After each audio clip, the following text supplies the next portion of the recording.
Kalyani block के Madanpur number 1 ग्राम पंचायत की गोविंद नगर की दियाशिनी रॉय ने सारेगामा 2024-25 की चैंपियनशिप जीतकर पूरे इलाके को गौरवान्वित किया।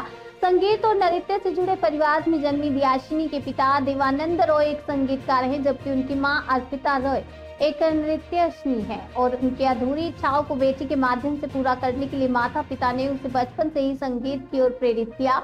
दियाशिनी की संगीत यात्रा मात्र 10 साल की उम्र में शुरू हुई और जब उनकी मां ने उन्हें ललित कला संगीत अकादमी में दाखिला दिलाया, उनके संघर्षों के बाद उन्होंने पहले वॉइस ऑफ इंडिया और फिर स्टार जलसा में अपनी पहचान बनाई। अंततः 2024 और 25 की सारेगामा चैंपियनशिप जीतकर उन्होंने अपनी प्रतिभा का लोहा मनवाया। रविवार रात जब दियाशिनी के नाम की घोषणा हुई तो उनकी मां, बहन, दादी और उनके परिवार के अन्य सदस्य भावुक होकर रो पड़े। दियाशिनी ने अपनी प्रारंभिक शिक्षा मदनपुर केंद्रीय आदर्श बालिका विद्यालय से पूरी की और फिर उच्च माध्यमिक शिक्षा चाकदार रामलाल अकेडमी से प्राप्त की। शुरू से ही मेधावी छात्रा रही दियाशिनी ने क्या कुछ कहा, ये सुनते हैं।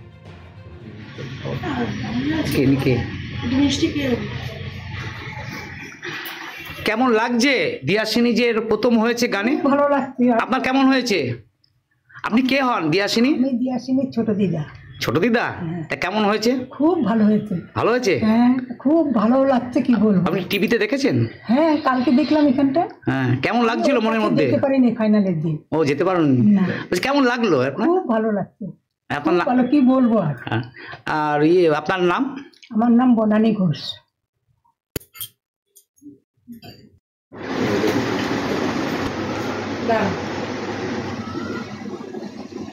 আমার বাবা মায়ের আশীর্বাদ ও অবশ্যই আমার গুরুর আশীর্বাদ ছাড়া কখনোই সম্ভব ছিল না। এবং জার্নি শুরু যদি বলতে হয় তাহলে আজ থেকে 10 বছর আগে আমি গান শেখা শুরু করি ললিত কলা একাডেমিতে, সীমান্ত সরকার একটা জ্যোতির্গন্ধার কাছে। এবং সেখানে শুরু করার পর থেকে প্রথমের দিকে তো যেরকম হতো যে তখন অনেকটা ছোট ছিলাম, মা জোর করে গানে বসাতো বা রেওয়াজে বলতো যে এই টাইমটুকু প্রপারলি রেওয়াজ না করলে পরের সপ্তাহ থেকে গানে নিয়ে যাবো না। তো সেই ভয় মানে মা খুবই স্ট্রিক্ট ছিল, এটা সারেগামাপাতেও দেখানো হয়েছে ইভেন।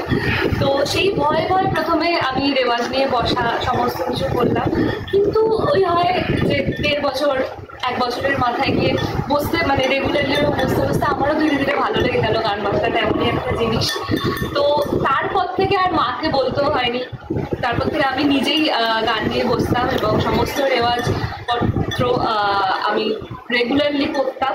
এবং হ্যাঁ, রোজগারের টাস্ক আমি করে নিয়ে যেতাম ক্লাসে। তো এইভাবে করতে করতে আর আমার মা আমাকে ছোটো থেকে ছোটো ছোটো করে গোলস সেট করে দিত। যেমন আমি যখন ফার্স্টে ক্লাসে ভর্তি হই, আমার মা আমাকে বলে তোকে কিন্তু এই ক্লাসের মধ্যে যোগ্যতার নজরে আসতে হবে, মানে ক্লাসের মধ্যে ধীরে ধীরে নিজেকে সেরা করে তুলতে হবে। তারপরে আবার যখন ক্লাস চেঞ্জ হলো যে লিখা এবার এইটুকুর মধ্যে তোমাকে কিন্তু সব থেকে ভালো দিতে হবে, রোজগারের টাস্ক দিতে হবে। তো এই করে সবার প্রথমে আমি লাভ ইন্ডিয়া কিডস, যেটা এনটিভিতে টেলিকাস্ট হয়, 2018 সালে আমি লাভ ইন্ডিয়া কিডসে যাই বোম্বেতে। এবং সেইখানে গিয়ে হ্যাঁ কিছু মানে ফাইনালিস্ট হতে পারিনি, সেমিফাইনাল রাউন্ডে সেখানে আমার জার্নি শেষ হয়েছিল। কিন্তু সেখানেই তো থেমে থাকা নয়, তারপরে আরও আমি রিয়েলিটি শোজ প্লাস তারপর থেকে নানা অনুষ্ঠান করি, নিজের ফ্রিনেস এবং সমস্ত কিছু দর্শকদের বুঝতে পারা তারা কী ধরনের গান চাইছে আমার কাছ থেকে, এগুলো সমস্ত কিছু বুঝে বেশ কিছু 2 বছর মতো অনুষ্ঠান করে। এবং তারপরে আমি যাই স্টার জলসা সুপার সিঙ্গারে, যেখানে আমি ফাইনালিস্ট ছিলাম ঠিকই, কিন্তু কোনো রকম পজিশন পাইনি। সেখান থেকে আমাকে শুধুমাত্র ফাইনালিস্ট হয়ে ফিরে আসতে হয়েছিল। হ্যাঁ, আমার কোনো রকম দুঃখ ছিল না, কিন্তু বেশ অনেকের মুখে মানে শোনা এই কথাটা যে লাস্টে এসে হেরে চলে এলি, লাস্টে এসে জিততে পারলি না। তো সেই কথাগুলো কোনো কোনো জায়গায় গিয়ে একটুখানি মনে লেগেছিল। হ্যাঁ, তারাও হয়তো তাদের একটা আশা নিয়েই বলেছিল। তো তার জন্য এইবারে চেষ্টা করেছিলাম নিজের একদম বেস্টটা দিয়ে পারফর্ম করার। তো তারপরে আমি তারও 2 বছর বাদে সারেগামাপাতে আসি এবং সারেগামাপায় এসে এবং এরপরে আমি জি বাংলা সারেগামাপাতে যাই এবং আমি গিয়েছিলাম মার্চ মাসে, আমি অডিশন দিই জি বাংলা সারেগামাপার এবং তারপরে তো সিলেকশন হয় এবং আমাদের প্রচুর অডিশনস হয়, প্রায় 7টা-8টা মতো আমাদের অডিশন রাউন্ড হয় এবং তারপরে ধীরে ধীরে মেন রাউন্ডে ওঠায় এবং জুন মাস থেকে আমাদের টেলিকাস্ট দেখানো স্টার্ট হয় জি বাংলা সারেগামাপার। তো সেইখান থেকে আর প্রথমের দিকটা বেশ টলমলে ছিল। প্রথমের দিকে নিজেকে প্রথমে পারফর্ম দিয়ে নিজেকে প্রুভ করতে আমার একটু টাইম লেগেছিল, বেশ 2-3টে মতো এপিসোড।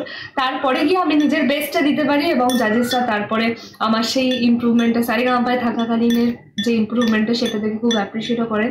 তো আজকে এই করতে করতে আপনাদের আশীর্বাদে এবং নিজেও অনেক পরিশ্রম করে আমার সকল যারা গুরুরা রয়েছেন তাদের কথা শুনে আজকে তো জি বাংলা সারেগামাপা